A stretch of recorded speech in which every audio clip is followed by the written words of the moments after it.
This 5-minute solution will show you how to link YouTube and EA account.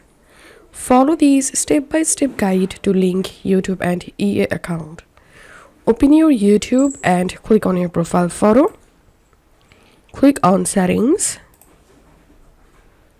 And here click on connected apps. And you will get electronic arts or EA option. So all you have to do is just click on connect. Click on connect.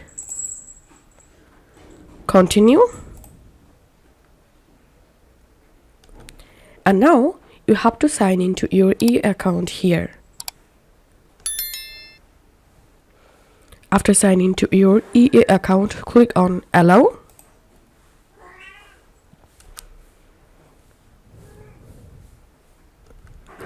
And that's it. This is how we can link YouTube and EA account. If you find this video helpful, make sure to subscribe 5 Minute Solution. See you in the next video.